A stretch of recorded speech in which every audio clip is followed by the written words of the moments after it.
Hello and welcome to the deVere live webinar series. My name is William Trayford and this is our 25th live webinar. Throughout this series, we've been aiming to educate and inform the international community across Asia, and today is no different. So I am back in February of this year. Some of you may have even been joining us then. We held our first webinar. And in that webinar, we asked Tom Elliott the question, will the coronavirus infect the markets? Well, it was only about a month later when we got our answer. But I'm delighted that from February until now, we've had a lot of turbulence and a lot of things have happened in 2020. But we've also held another 24 webinars. And here we are for our 25th webinar. I'm delighted to be welcoming back Tom Elliott for our topic today, the US election, red or blue, how to keep your portfolio in the green. Now, before I hand over to Tom, what I'm going to do is I'm just going to run through the format of the webinar today, just to give you an idea of what's going to happen. Okay, so first of all, what we're going to do is we're going to hold a poll. Okay, we want to know your opinion on what the election will impact. You know, what do you think is going to be affected most from the election? So we want to know your opinion. I'll then be handing over to Tom and he'll be doing his presentation. And I'm sure throughout that presentation, you're going to have questions that you want to ask to Tom. Okay, so what you'll see is actually at the bottom of your screen, there should be a chat box. Okay, in that chat, you can put your questions in there. Okay, you can select all panelists and attendees if you want to make sure everyone can see it. And then what I will do is at the end of Tom's presentation, we'll have about 10-15 minutes where I will ask those questions to Tom. Okay, and what we'll do after that Q&A is actually give you the opportunity to then reach out and get more information and find out how you can get the information from today and put it into action. Okay, so what I'll do then is I'll crack on with this first poll. So which of the following do you think will be most impacted by the result of the US election? So what will be impacted the most? Will it be the stock markets? Will it be the oil price, climate change, the recovery from COVID-19 in the US, the US dollar as a currency, or will it be something else? Stock markets, oil price, climate change, recovery from COVID, US dollar, or something else. Let us know what you think will be most impacted. It could be a positive impact, it could be a negative impact, but by the result of the US election next week. Okay, so we'll now hand over to Tom. So Tom, if you want to turn on your video and your mic. Tom is the international investment strategist for the deVere Group. He's previously worked for JP Morgan for over 18 years, and he's also a visiting lecturer at King's College London. So with that, Tom, I'll hand over to you. Thank you, Will. I cannot start the video because the host has stopped it. Oh, try now. Perfect. Great. Okay, thank you. And good afternoon, everyone.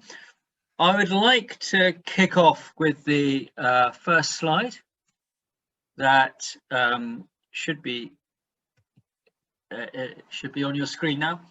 And it's just a basic reminder for anybody who forgets any of the subsequent slides about some principles. Whatever I say over the next few minutes, do remember that investing on day-to-day news flow and on market noise is not the best way to make long-term investments.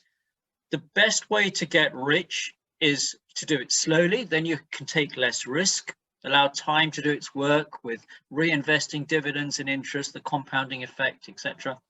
And buy and hold quality funds in a diversified portfolio that includes government bonds, equities, property, alternatives, and so on. The only people who really get rich from day-to-day trading on market volatility are stockbrokers. So by all means make them rich, but it'll hinder your ability.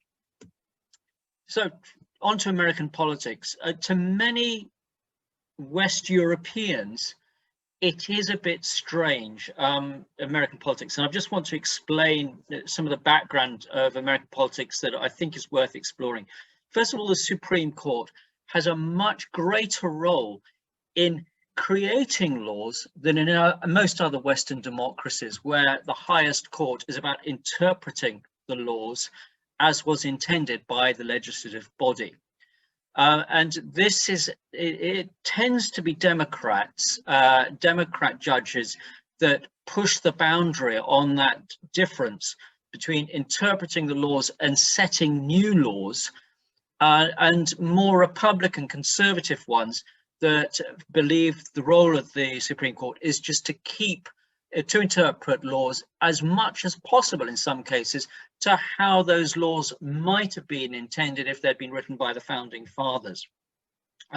Presidential decrees are widely used, which is why Trump has been able to cut taxes and harass Mexicans coming into the country, even though there's no majority in Congress. He doesn't control, the Republicans don't control both parts of Congress. So he uses presidential decrees.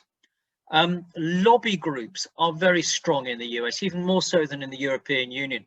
Hence, we had arguably the Boeing Max disaster, arguably why we had Lehman Brothers collapse. The SEC didn't want to take any notice of that, and after the crisis, when a new guy came in to take control of the SEC, it was an ex-Deutsche Bank guy who had been in bed with this whole mortgage problem himself.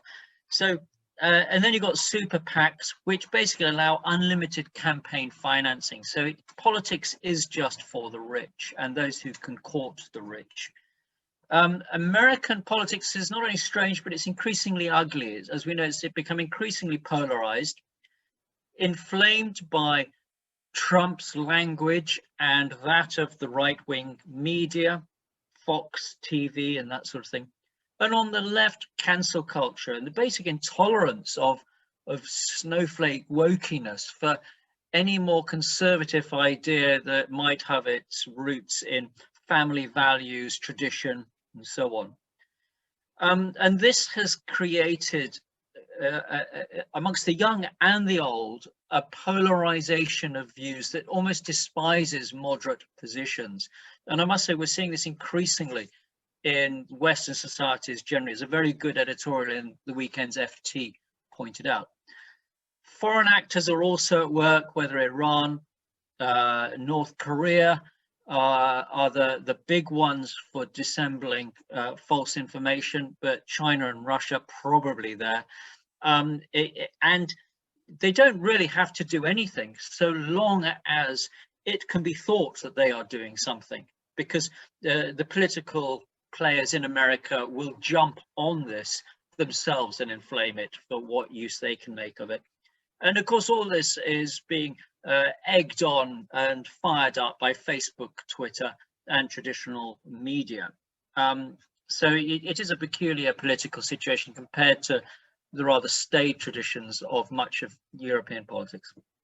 What will Trump's legacies be if he were to be ejected from the White House? Two really come to mind. First of all is he has brought together consensus on Capitol Hill that something needs to be done about China. China is no longer moving into a capitalist democracy, as Obama had hoped in his first term, and indeed everybody else before that had, and that's why China was allowed into the WTO. Everyone now acknowledges that around the world, and if you like, one of Trump's lasting legacies will be, I think, to have permanently shifted the US position on China. And then you've got, going back to the Supreme Court, and attempts historically by Democrats to make it more interventionist and to set new precedents, to make law. Well, those attempts will be hampered by the confirmation the other day of Amy Coney Barrett in the Supreme Court that produces a permanent, a conservative majority in the Supreme Court for perhaps another decade until the next one dies or retires. So I think those will be the two big legacies of Trump. Obviously, there was no wall built against Mexican immigrants. He didn't build lots of infrastructure. That was much too difficult and time consuming of energy to do that. And many of the policies that he campaigned on simply never got Never happened. So what are the elections? Well, as you know, there are two big elections. There's the election for the White House and there's the election for Congress. Congress, the House of Representatives is currently Democrat. The Senate is currently controlled by Republicans. And what many are hoping for in the Biden camp is what's called a blue wave, where they win, Biden wins the White House, and Republicans take control of the Senate. And then they can get going with huge amounts of borrowing, not only for a fiscal stimulus package that they want about $3.2 trillion. That's what they pushed through in the House of Representatives in June. And the Republicans have said, no, that's far too big. Yeah, let's go for $1 billion. And now they've been talking about, I think, 2.2, but that's not going to happen before the election. So you can expect lots of money to come through from a fiscal stimulus, but also subsequent money to be voted for big infrastructure, particularly in green stuff and renewable, but also in bridges, roads and regular transport infrastructure. So that could be interesting for the economy, but I'll be talking more about that in a second. What's the current polling? Well, an average of polls that I looked at yesterday has Biden at about 51% and Trump at 43%. You'd have thought that's a fairly convincing margin of victory. However, there is the Electoral College, and I don't know if you can see this picture on the right because of the box showing myself on the top right. But the Electoral College is looking less clear, and Trump may still get by winning in the Electoral College, even though losing the popular vote. And this picture on the right, it's from a Republican website, and it does explain very nicely why the Electoral College exists. It's easy to sneer and say, surely we should have just whoever gets the most votes as president. But the history of the United States is a long and fractious one of arguments between states and Washington over who has power and the level of representation of the states in Washington. And that's why you've got the House of Representatives and the Senate. And it's also why you've got the Electoral College, so that you don't just have the most popular states on the coasts basically ruling it over the vast majority of other states. Now, there are 6 possible outcomes that I've calculated by looking at the 3 possible outcomes for the White House multiplied by the 2 possible outcomes for Congress. I haven't included the impossible outcomes, such as a Republican clean sweep of both houses of Congress, or a Trump outright victory that's not contested and that's won by clean sweep of both the popular vote and the Electoral College. So I think these are the possible outcomes. And in terms of the markets, my own view is that what markets hate is uncertainty. And they are actually less concerned about whether Biden wins or Trump wins. And so for them, the big nasty is the middle one, a narrow and disputed victory. Now, it's most likely that if there is a narrow victory by somebody that then leads to a big dispute, it is going to be a Biden victory that's then disputed by Trump, just because of the history and rhetoric of the two parties. This is not to say that the Democrats themselves can't muster up some pretty vitriolic rhetoric and campaigners on the streets who don't always look very charming, but the Republicans over recent years have shown a much greater willingness and ability to use legal methods to come out with all sorts of weird arguments, that many of which may contradict previous statements, and also mobilize militias that you may have seen on the news, these armed people in Midwest towns carrying guns and intimidating people. So that is really what markets most fear. Let's look a little more closely into the impact on financial markets. A blue wave, which has been increasingly priced into markets, would see, I think, a modest rally on US and global stock markets because, as I said, it's already been priced into markets.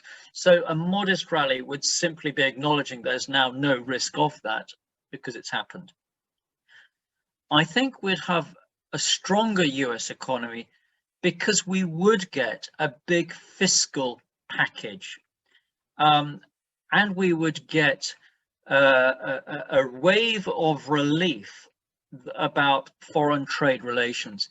This isn't going to say that trade disputes with China will go away by any means, but they will become much less loud, and companies will feel that trade with China will feel that they can have some say in how this argument might proceed. And I should add, is there room for more borrowing by the US government? Well, there is. These guys on the left do tend to believe in modern monetary theory. Others might call it gone with the fairies, but as long as central banks continue to buy debt, governments appear to be able to produce as much debt as they like. The worry comes if inflation takes off, and that is not yet, which would eat into real incomes unless interest rates go up, and that is not yet likely. It would appear. I'm hedging my bets on that one, as indeed all Western governments have borrowed heavily, and using their central banks to absorb that debt will be crossing their fingers.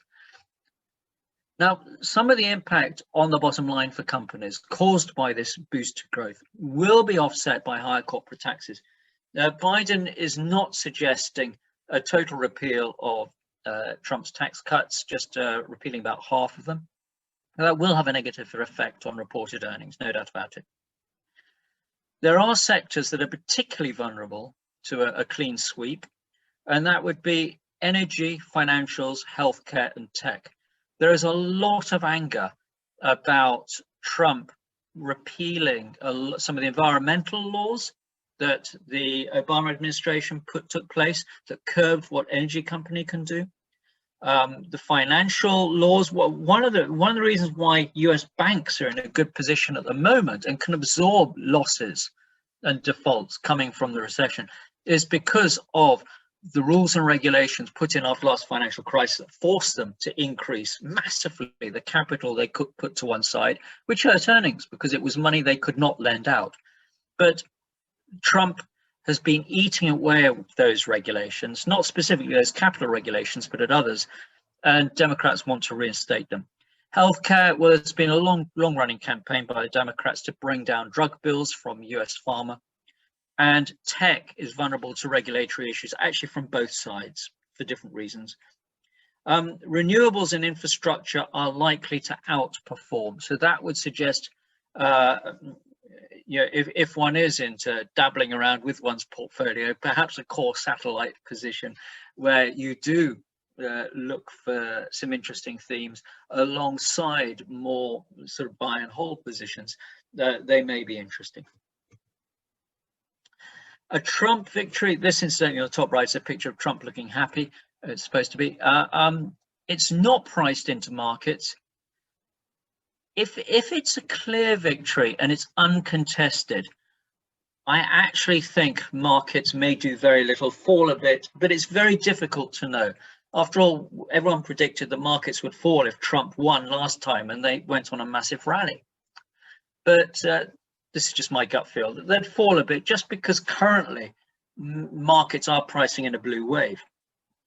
We'd get a smaller fiscal package, but we will get one, and there'll be continued trade friction, which means lower growth in the future than we would otherwise have, and a slower recovery for the country from COVID-19, also because of a less organized federal response to the COVID crisis. And that means consumer demand for people facing services sectors will remain weaker than they would for longer, because they'll feel uneasy about going out in many of the states. So US and global stock markets to fall a little, treasuries to go up, and as treasuries go up, the dollar will rally. because you can get more interest rate on your treasury holding than you could before. So why would treasuries go up? I'm suggesting that because I think people will sell stocks and go into the safe haven of treasuries, but not by that much. It's unclear which sectors might outperform. Perhaps those that Democrats want to hammer with regulations, or not hammer, but bring in regulations. And any company with China links will be nervous. You know, if you're, just for example, Apple, and I'm just giving this as an example, where you make your phones in China and you sell, I think about 25% of your income comes from selling them to the Chinese, then you would be nervous that you're going to wake up one day and there's an executive order from the Trump White House that no Chinese company, no American company is allowed to import tech goods from China. Well, then you're done. I just gave that as an example. I'm by no means qualified to talk on Apple. As I said, a nightmare scenario is a disputed victory with armed militias egged on by Trump, and it claims of foreign interference from both sides if there's a dispute. Some may be true, but as I said, it suits both stories to be egging this if they lose. As also the issue of postal ballots, which can be played to both sides as an area of dispute. US and global stock markets are likely to weaken because of the sheer uncertainty. As I said, markets hate uncertainty, and because there'll be a delay to any stimulus package. And the dollar will, treasuries will rally as people sell US stocks and buy treasuries, but I don't think I think the dollar may struggle, and you will see some currency flight, and I'd be a fan of the yen, Swiss franc, and so on. I should just add, with a Biden victory, I think EM currencies, including the renminbi, could do quite well, because a stronger US economic recovery will boost global trade, boost emerging markets, and so you should see the Korean won, Singapore dollar, the renminbi rally on that. Now, what about big tech? Well, facing problems wherever it looks, really, from both sides. Monopolistic behavior is it irritates many of the Democrats. It should irritate the Republicans, being a pro-business party. But no, what gets Republicans is China links in terms of where they do business, where they sell to, and the technology that's used, and whether they should be considered a publisher or neutral transmitter of information. For Democrats, data security and privacy issues are something of an issue as well, and they're also onto the publisher or neutral transmitter of information issue. And I should add, there's a lot of personal animosity between some of the heads of these tech companies and individual US politicians, particularly Trump versus the head of Amazon, for his name, because of B, short name, whose wife is the wealthiest woman in the world because of her divorce settlement. Isn't that fantastic? Way to get, I'll stop there. So longer term, though, it may not make any difference. As this slide from JP Morgan shows, there isn't actually much of a correlation between the who's in charge of the American government and economic behavior, as shown by GDP on the bottom, and stock market returns, which is why I said right at the beginning, the most important thing is really just to invest in a quality selection of funds, perhaps having a core and satellite approach if you do want to play themes, but not getting carried away by these 24-hour news culture into fiddling with your portfolio. Meanwhile, back in the UK, COVID and Brexit stalk the nation. Luckily, we've got Boris Johnson to fight it.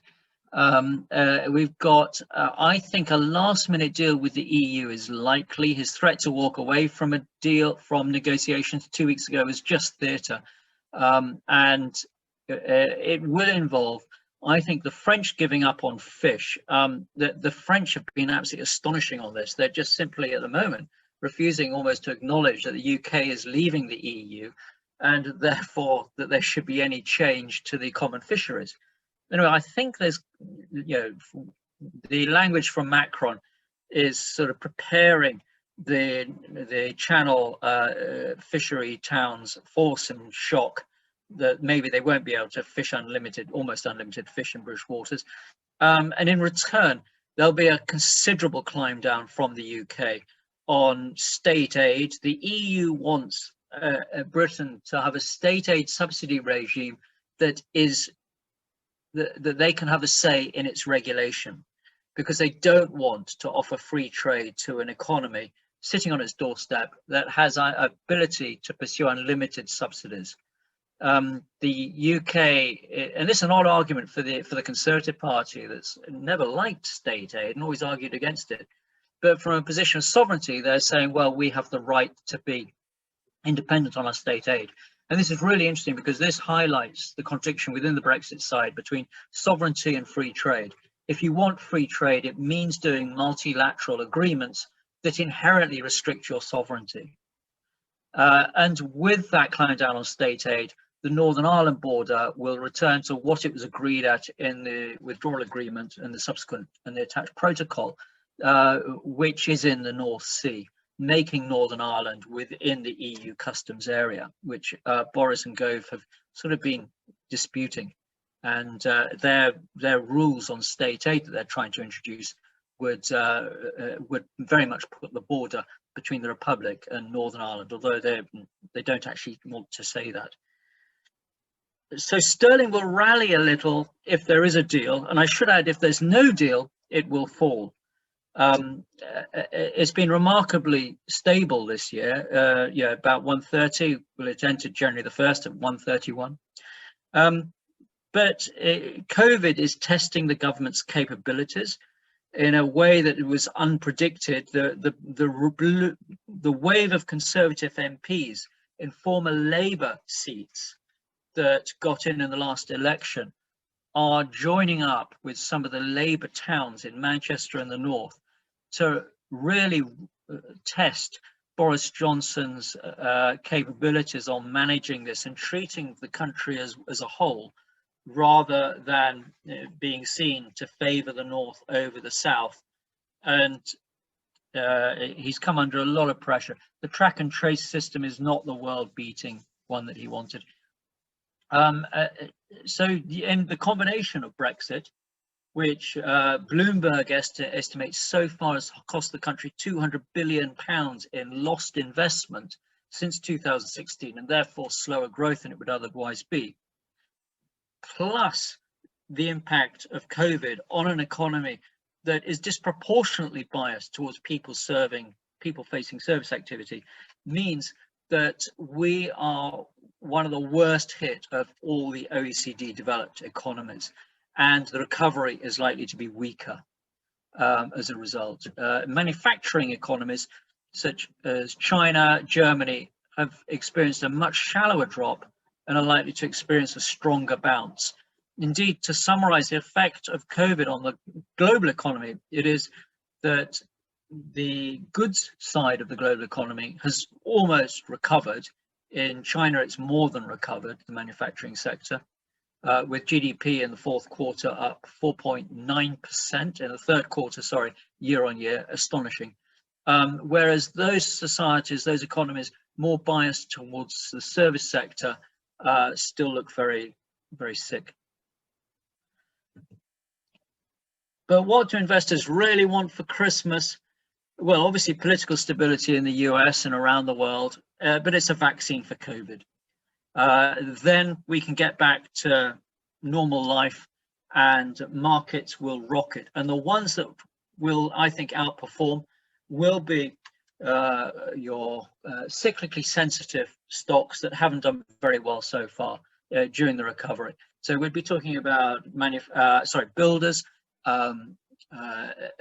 aggregate suppliers to build help put down the roads that are going to be built in America, and all the regular day-to-day life. But topping that, I think, will be those people-facing service sectors such as airlines, restaurants, hoteliers, which will, I think, stage a very strong recovery. And particularly given that there will be an opportunity to raise prices because some of the competition will have been taken out. So thank you very much for listening to me. Excellent. Thank you so much, Tom. Brilliant presentation. If I could just get you to stop sharing your screen and then everyone can see us nice and big. And while you're doing that, I will share the results of the poll that we did.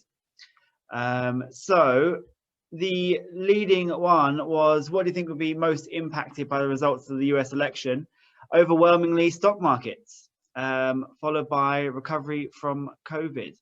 So is that kind of expected? Do you think everyone's most worried about the stock markets in the US, or is that more of a global perspective, do you think, Tom?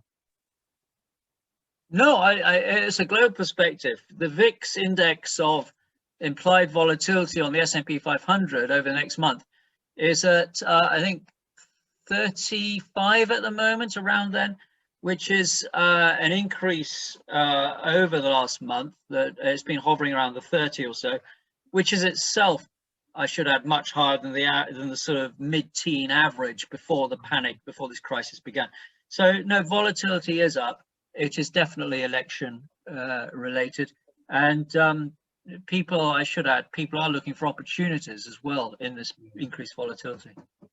It does seem like, you know, as you're saying, people are pricing in the blue wave. I mean, you sort of mentioned a bit of a short-term dip if Trump was to get in. I mean, my fear is that it's too much price towards Biden, and that any Trump victory would have quite a dramatic shock. What do you think? An outright Trump victory, I don't know, is unpredictable. It may lead to a further rally just because you've got certainty. And you'd see a boom in energy, healthcare, banks, and other financials, insurers. And they're no longer as big in the S&P 500 weighting as they were 4 years ago because tech is so much higher, but they could lift the S&P overall. So think of it as a U-shape where stock markets could rally if Democrats win, could rally if Trump has an overall majority, but the weak point is a Biden narrow win that's then contested, and Trump just refuses to leave the White House and starts calling on the Proud Boys. Yeah, well, it's a scary thought, really. But so therefore, I mean, if it's, you know, if they're just looking for certainty, then what do you think is then the US election not the biggest issue?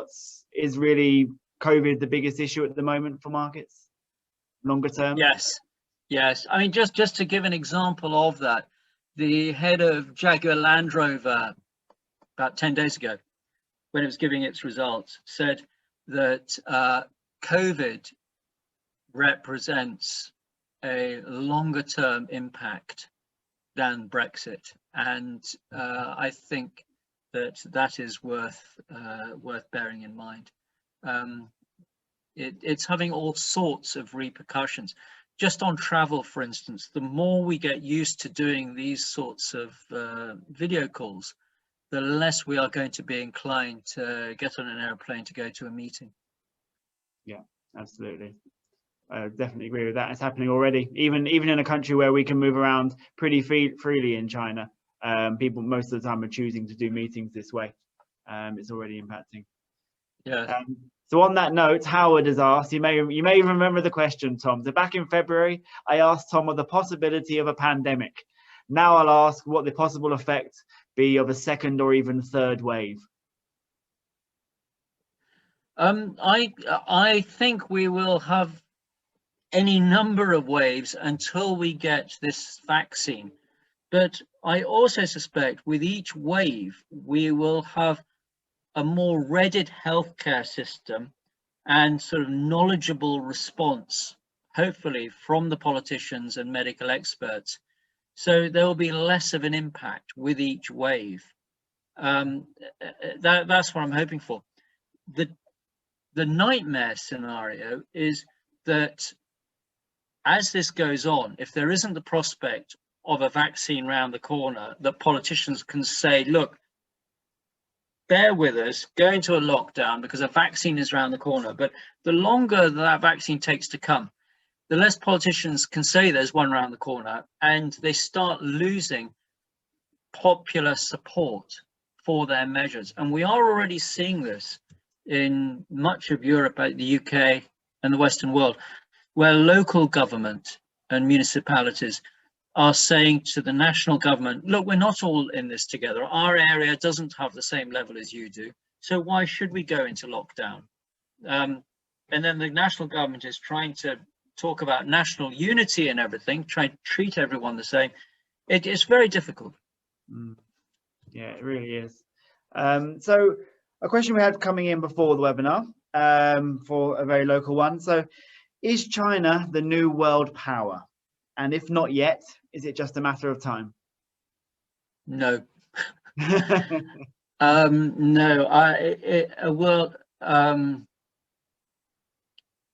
No, it has no allies. It's as simple as that. Okay. You become a world power by through soft and hard power, and so I think I'll leave it at that. I don't know when we'll see maximum China, as it were. It's certainly going to, over the next decade, I'm sure, amass more economic power, leverage over other countries, and military power.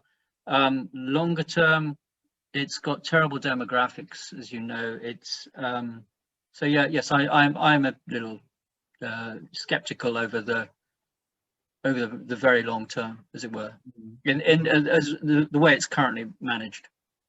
Yeah. Besides, sort of ask a question on that. So, what about relationships China has with countries in Africa, for example?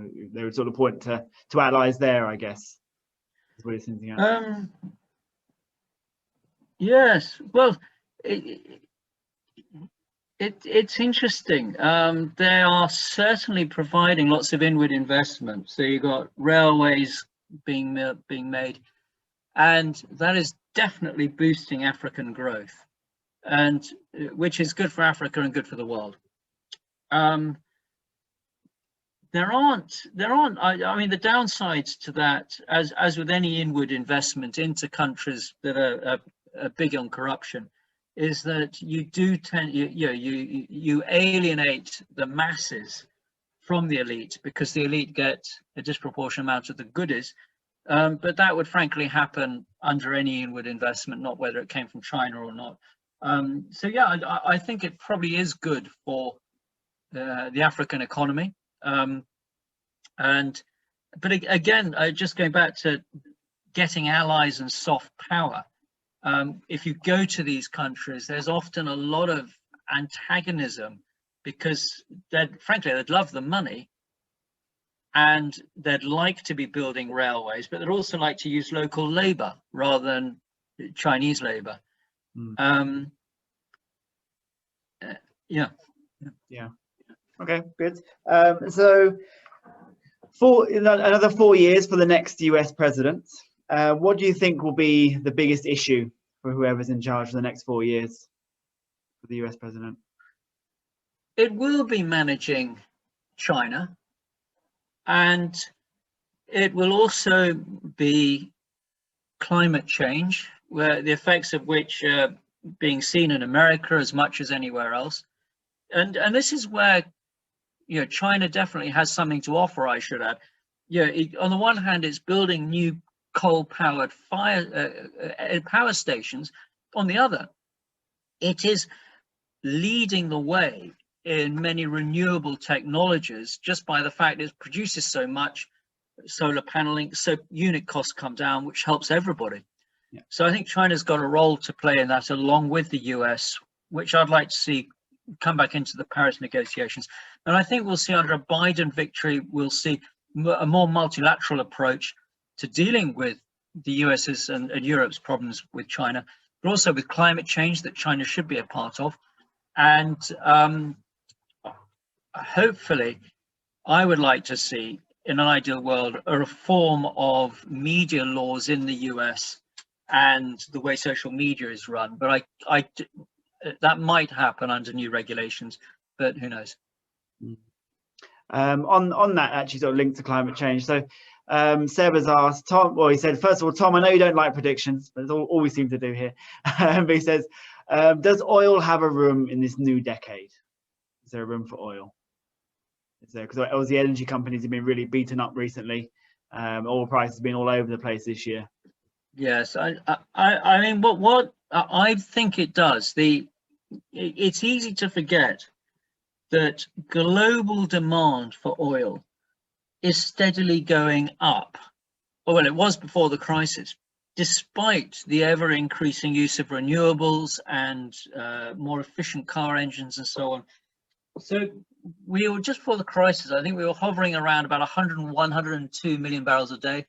And there are forecasts that it would get, I think that it's going to peak at about 109 or 100, between 109 and about 112 before it actually dips because of emerging market demand.